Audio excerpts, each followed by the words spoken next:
Salve Maria! Bom dia, meus irmãos e minhas irmãs. Aqui quem vos fala, seminarista Felipe Arboiti, para nossa reflexão a partir da liturgia da Igreja, neste domingo, dia 21 de agosto, em que celebramos o 21º domingo do Tempo Comum. O evangelho proposto pela Igreja para nossa reflexão neste dia é de Mateus, capítulo 16, versículos do 13 ao 20. Mateus 16, 13 ao 20. Meus amigos, hoje no Evangelho de Mateus, encontramos uma das passagens mais importantes para compreendermos quem é Jesus e também o que é a Igreja. Jesus pergunta aos discípulos: "E vós quem dizeis que eu sou?" E Pedro responde: "Tu és o Messias, o Filho do Deus vivo." Meus amigos, Pedro não está simplesmente dando uma opinião pessoal. Ele faz uma verdadeira profissão de fé. Reconhece em Jesus não apenas um grande mestre, um profeta ou um homem extraordinário, mas o Cristo, o Filho de Deus vivo. E é justamente depois dessa profissão de fé que Jesus lhe confia uma missão particular. Diz Jesus a Pedro: "Tu és Pedro, e sobre esta pedra construirei a minha igreja." Perceba, meu amigo, algo muito importante. Jesus não diz construirei uma igreja, como se estivesse falando de uma realidade entre muitas outras. Jesus no evangelho de hoje diz: "a minha igreja." A igreja pertence a Cristo. Ela não é invenção dos apóstolos, não é criação de Pedro e não nasceu simplesmente da organização dos primeiros cristãos. A igreja é a igreja de Cristo. E neste mesmo momento, Jesus estabelece Pedro como a pedra sobre a qual essa igreja será edificada. Ele lhe entrega as chaves do reino dos céus e lhe confia uma autoridade particular entre os apóstolos. É aqui que encontramos a raiz da missão do Papa, do Santo Padre.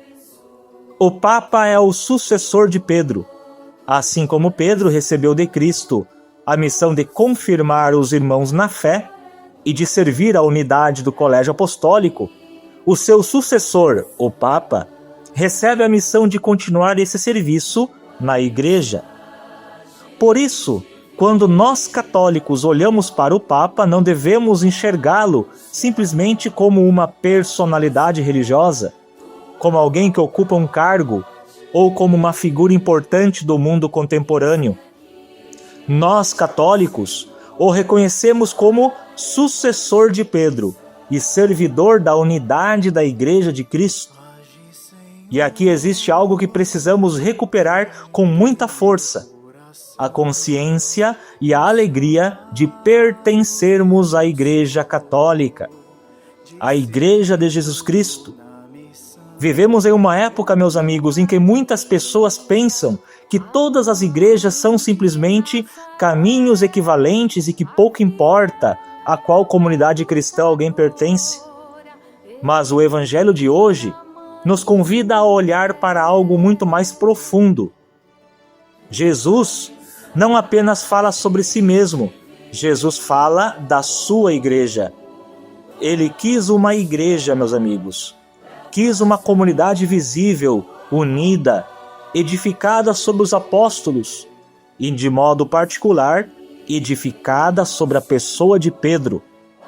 E essa missão continua através dos sucessores dos apóstolos, os bispos, e do sucessor de Pedro, o Papa.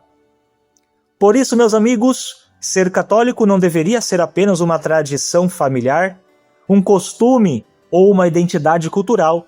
Ser católico é professar uma fé e pertencer à igreja que Cristo fundou.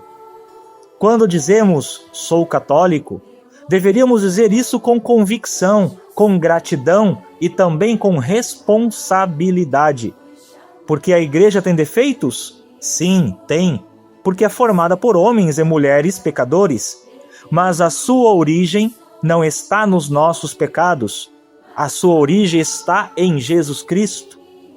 E é justamente por isso que não abandonamos a igreja simplesmente porque encontramos nela pessoas imperfeitas. Nós permanecemos porque sabemos que a igreja não é nossa, ela é de Cristo. Talvez hoje precisemos repetir a profissão de fé de Pedro. Tu és o Cristo, o Filho do Deus vivo. E depois de professarmos quem é Jesus, precisamos também renovar a nossa consciência de onde Ele nos chamou para viver a fé, na sua igreja. Que nós católicos nunca tenhamos vergonha de dizer quem somos, que tenhamos um santo orgulho, não de nós mesmos, mas de pertencermos a Cristo e à igreja que Ele quis e edificou sob Pedro. Porque no fim das contas, não somos nós que construímos a igreja, é Cristo que a constrói, e foi Ele quem prometeu: as portas do inferno não prevalecerão contra ela. Essa é a nossa esperança, essa é a nossa fé, essa é a nossa igreja, a igreja de Jesus Cristo. Anunciar pra fazer tua vontade. Eis-me aqui, ó Senhor, para evangelizar.